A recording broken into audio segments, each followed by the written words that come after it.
Tu es musulman, tu as des doutes si l'islam est vrai ou pas. Il faut regarder cette vidéo-là. Tu es chrétien, tu veux savoir si l'islam est vrai ou pas. Il faut regarder cette vidéo-là, allons ensemble. Mesdames et messieurs, je vais vous poser une question très simple aujourd'hui.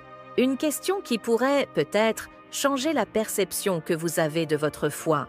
Car selon un hadith que vos propres érudits considèrent comme authentique, le prophète Mohammed, paix sur lui, aurait dit « Celui qui mange 7 dattes de la variété al-ajwa chaque matin, rien ne lui nuira ce jour-là, ni poison, ni sorcellerie. » Considéré comme l'un des recueils les plus fiables pour les musulmans sunnites. Alors ma question est simple, y croyez-vous?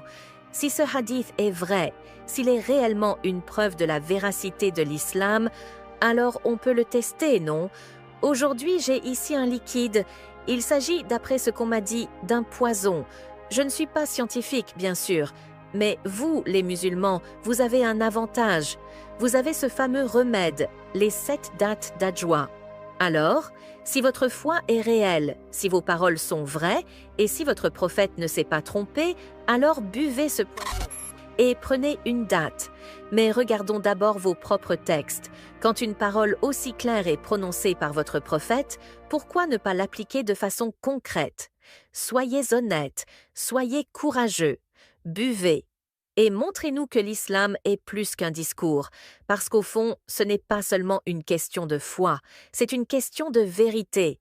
Et dans ce cas, cela ouvre une autre porte, une question plus profonde.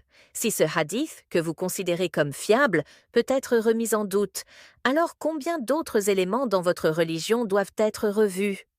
On ne peut pas se contenter de croire par tradition ou par émotion. Il faut oser confronter la foi à la réalité. Et c'est ce que je fais aujourd'hui. Alors, qui parmi vous aura le courage de montrer que sa croyance est plus qu'un discours?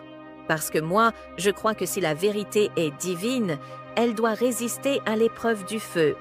Et boire un peu de poison, ce n'est rien pour quelqu'un protégé par Allah lui-même, non? It should help you.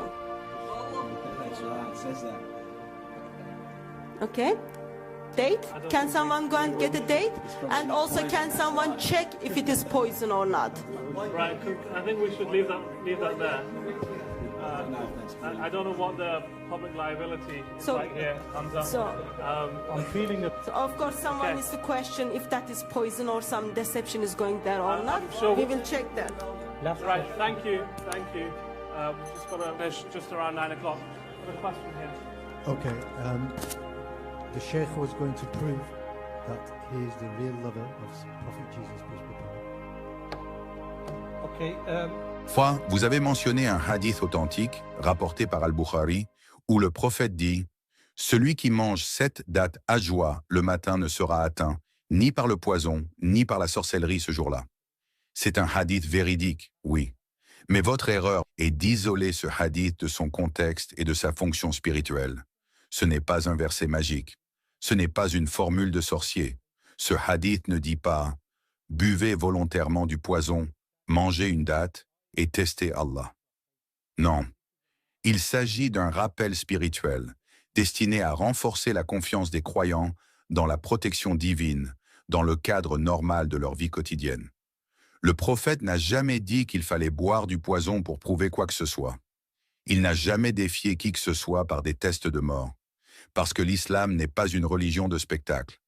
Dans l'Évangile selon Matthieu, chapitre 4, versets 5 à 7, le diable dit à Jésus, « Si tu es le Fils de Dieu, jette-toi en bas, car il est écrit, il ordonnera à ses anges de te porter. » Et que répond Jésus?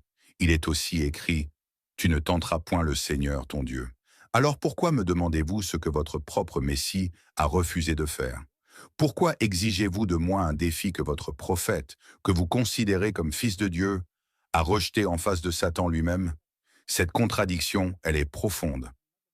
Il y a une chose que vous devez comprendre.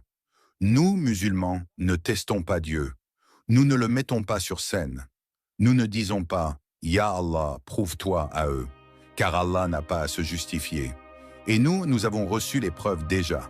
Nous avons le Coran, intact, inchangé depuis plus de 1400 ans. Nous avons une chaîne de transmission plus rigoureuse que tout ce que l'histoire occidentale connaît. Et surtout, nous avons une compréhension complète du monde, le visible et l'invisible. Vous exigez des miracles. Mais même dans votre livre, ceux qui ont exigé des miracles furent qualifiés de rebelles, d'hypocrites et de cœurs endurcis. Il prend une Bible en main. Vous dites, regardons vos textes. Très bien, faisons-le. Mais osons aussi regarder les vôtres. Croyez-vous en tous les versets de la Bible? Parce que dans ce même débat, vous avez dit que certains versets ne sont pas authentiques. Alors je vous pose une question simple. Si vous-même vous doutez de votre livre, pourquoi nous demandez-vous d'y croire? C'est ce que le Coran dénonce dans Sourate Al-Baqarah, verset 85. Croyez-vous en une partie du livre et rejetez-vous une autre partie? Ce double discours est un poison plus dangereux que celui que vous avez apporté ici aujourd'hui. Être musulman, ce n'est pas faire des tests insensés. Ce n'est pas boire du poison. Ce n'est pas jouer avec la vie pour satisfaire un public.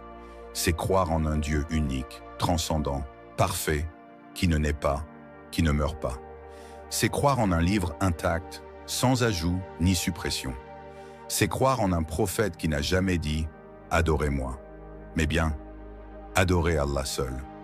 C'est croire en un mode de vie logique, équilibré, pur, qui protège l'intellect, la santé, la société, la famille.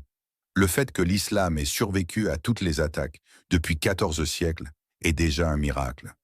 Le fait que des millions de personnes se lèvent chaque matin à l'aube pour prier Allah, sans intermédiaire, sans statut, sans image, c'est un miracle. Le fait que le Coran soit mémorisé dans le cœur de millions d'enfants, mot à mot, lettre par lettre, c'est un miracle. Et le fait que malgré toutes les provocations, les accusations, les caricatures, notre foi reste stable, inébranlable. Voilà le vrai miracle. Comme vous l'avez vu, l'imam Cheikh Asrar Rachid a bel et bien bu le poison devant tout le monde. Et il était resté calme, confiant, debout.